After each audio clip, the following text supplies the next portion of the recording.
Sophia walked into the house that evening wearing a relaxed smile, as though spending time with another man was perfectly normal. I didn't return the expression. Instead, I met her eyes with calm but unshakable resolve. My voice cut through the silence, firm and final. She had 10 minutes to sign the divorce papers and leave. What she didn't expect was the presence of someone else, Adrian's wife, whose arrival would turn that night into one neither of them would forget. When I first met Sophia, I thought she was everything I had ever wanted: driven, charismatic, magnetic. I admired her ambition as much as I adored her presence. Our lives were busy but exciting. She thrived as a financial consultant while I ran a luxury hospitality brand.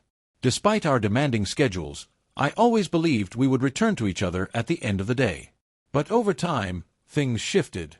Small details at first: missed dinners, late nights at the office, excuses that seemed harmless enough.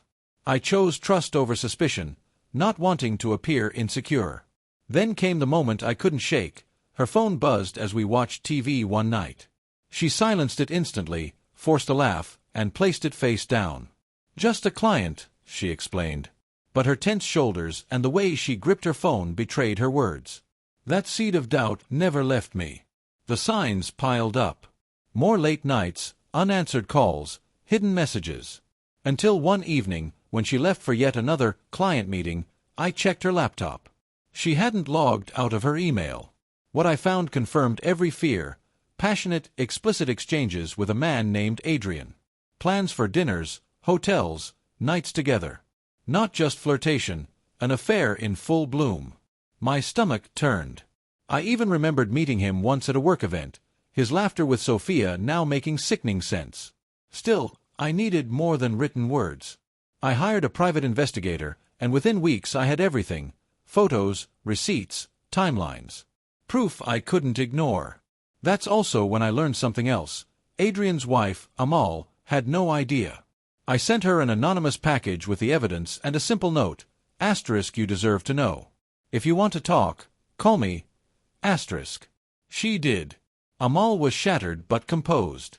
We met in a quiet cafe and laid it all out: the betrayal, the humiliation, the lies.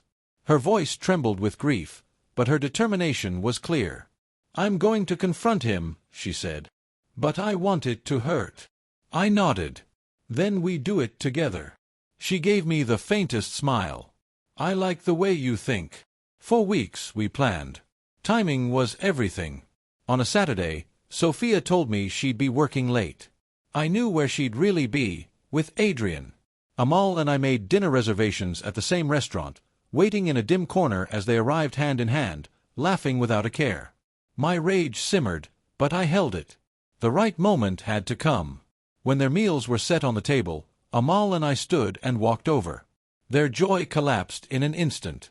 Silence spread across the room. "Sophia," I said flatly, "you forgot to mention you'd be dining with Adrian tonight." Amal's voice followed, sharp and steady. "And you, Adrian, you didn't mention your busy schedule."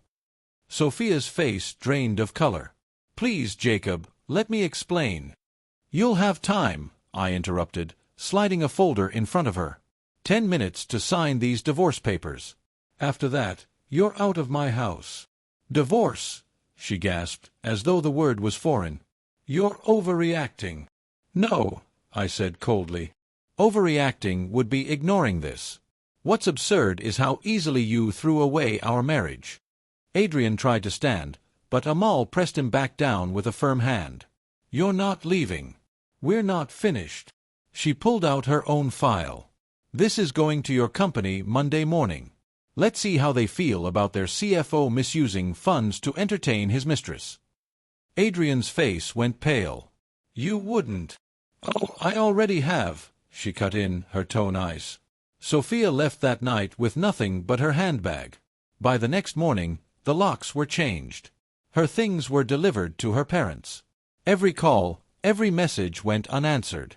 The divorce was finalized quickly, and she walked away with far less than she had expected. Adrian's downfall was even swifter. Amal made good on her word. His company dismissed him, and word of the affair spread quickly. She filed for divorce soon after. Last I heard, he was living alone in a run-down apartment, a shadow of the man who once flaunted his wealth. Amal and I stayed in touch, at first out of necessity, supporting each other through the wreckage. But over time, it became something deeper: mutual respect, shared strength, and eventually, something more tender. Betrayal wounds deeply, but sometimes it clears the way for resilience. Truth isn't only about exposing lies, it's about ensuring those responsible never forget the hurt they caused. And in the end, justice isn't always about vengeance. Sometimes it's standing tall in the aftermath, knowing you walked through the fire and came out with your dignity intact. Thank you so much for watching. If this video touched your heart or inspired you in any way, don't forget to like, share, and subscribe to our channel. Dark Side of Love.